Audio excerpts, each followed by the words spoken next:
Hi friends, पिछली class में हमने चैप्टर फर्स्ट आईक्यूसी में चैप्टर फर्स्ट का जो है 1 और 2 मार्क्स का कंप्लीट कर लिया था और तीन क्वेश्चन जो है 5 मार्क्स के भी किए थे।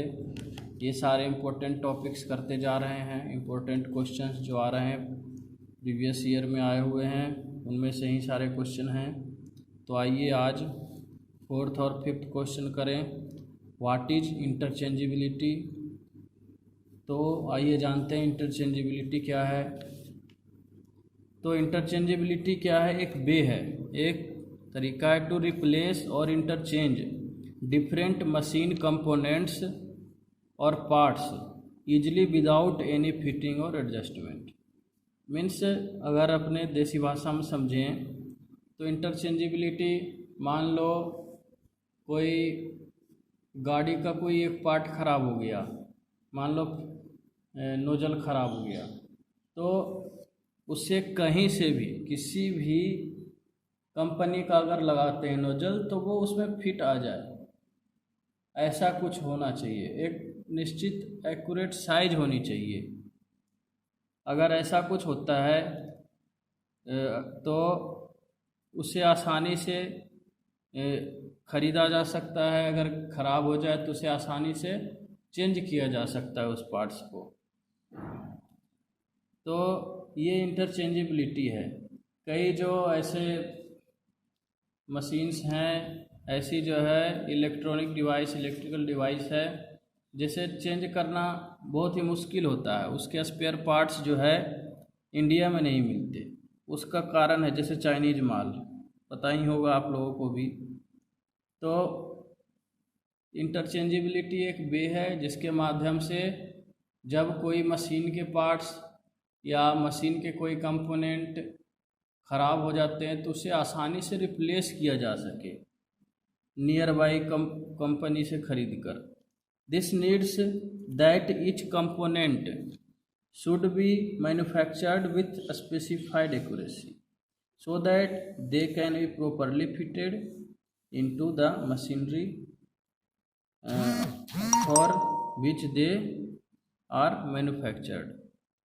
तो जिसके लिए वो बनाया गया है जो पार्ट, वो क्या किया जाता है, कंपोनेंट को इस तरह बनाया जाना चाहिए, इस एक्यूरेसी से, स्टैंडर्ड एक्यूरेसी से, जिससे कि जो है किसी भी मशीन में उसे आसानी से सेट किया जा सके, फिट किया जा सके।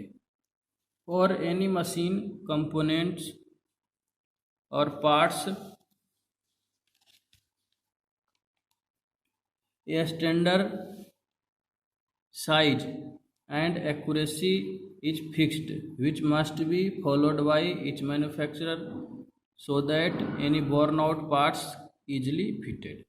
ठीक है, तो इस तरह से एक स्टैंडर्ड साइज बनाया जाता है प्रत्येक कंपनी के द्वारा, और वह साइज जो है कोई भी कंपनी से खरीदें, किसी भी मैन्युफैक्चरर से खरीदें, वो इजली फिट बैठ जाता है उस मशीन में। जैसे स्क्रू, बोल्ट, बहुत सारी चीज़ें हैं, बहुत चीज़ें। उसके बाद है 5th क्वेश्चन है right few functions of inspection. Inspection के कुछ कार्य। इंस्पेक्शन से क्या क्या होता है, क्या क्या फ़ायदा होता है, काम क्या क्या होता है inspection. It separates defective components from non defective components. Inspection के माध्यम से हम जो डिफेक्टिव कंपोनेंट है उसे अलग कर लेते हैं, जो अच्छे कंपोनेंट है नॉन डिफेक्टिव उससे। दूसरा है it is helpful in finding out the faulty semi finished components before further operations. Further operation होने से पहले, जैसे इन प्रोसेस इंस्पेक्शन होता है, उसमें क्या होता है, पहला ऑपरेशन हो गया, उसके बाद नेक्स्ट मशीन पे जाने से पहले उसे फिर चेक किया जाता है कि जो प्रीवियस ऑपरेशन हुआ है वो सही हुआ है या नहीं। अगर वहाँ पे दिक्कत है तो फिर से वो बैक चला जाएगा, तो फर्दर प्रोसेसिंग का जो है जो खर्चा है वो बच जाएगा, टाइम बचेगा।